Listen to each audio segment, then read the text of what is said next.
In the product screen, if you decide that you want to add a new company or a new line or even a new supplier, please follow these steps.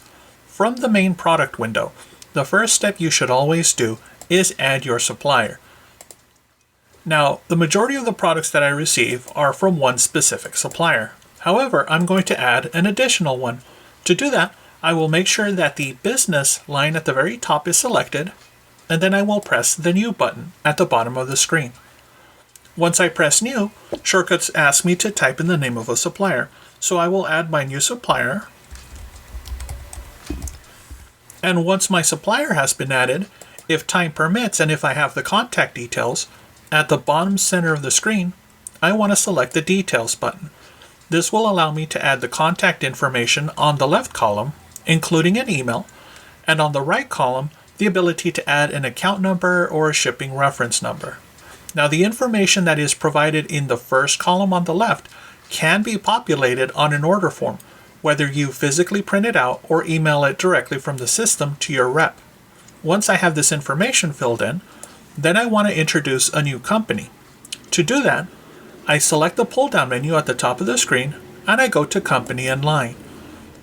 From Company and Line, again, I begin by pressing the word Business at the top of the screen and then press New at the bottom.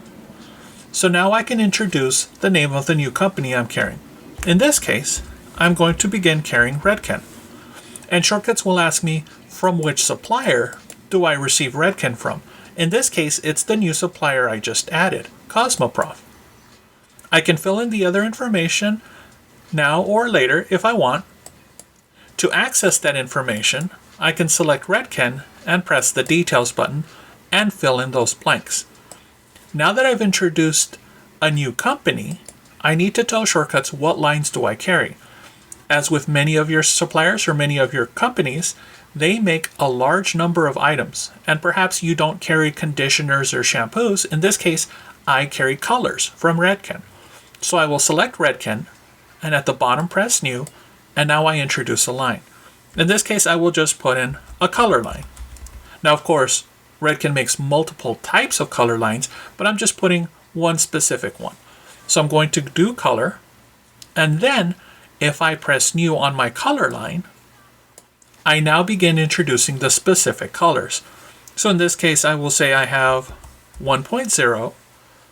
To the right, I can enter a buy or a sell price, and of course, with most color, this is professional use only, so I will only enter what my buy price is for these particular items.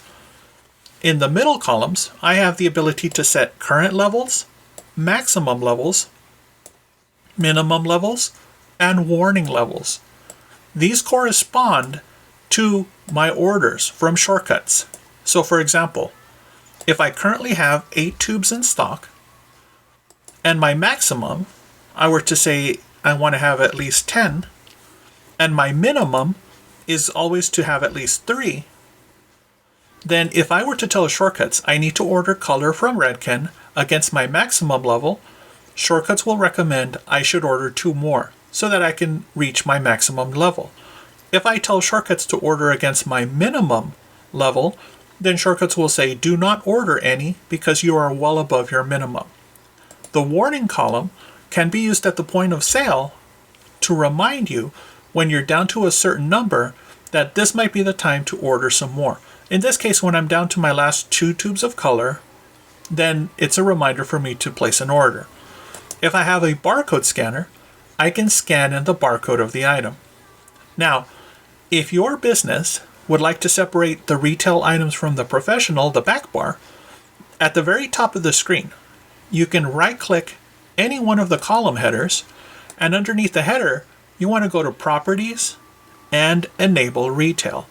Once you do that, you can then tell Shortcuts certain items are professional use only.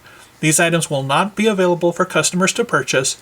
Only the business can check out professional items. So I've just added a supplier, a company, a line, and a specific product. If I continue to press New, Shortcuts will allow me to add additional products. So in this case, I have color 2.2. And again, I fill in those details. When I'm ready to introduce a new line, Then I can select the company, Redken in this case, and then press New. So in addition to colors, I perhaps have some styling products. So I can then press New and introduce the specific styling product. So I will introduce Clay Strong, hold, and I put however many ounces or milliliters are available from this specific item. So try to remember to put in the size of the specific products, because in some cases you end up carrying more than one size of the same item. Perhaps a travel size, and then a regular 10 or 12 ounce bottle, and then perhaps even a liter bottle that's for back bar.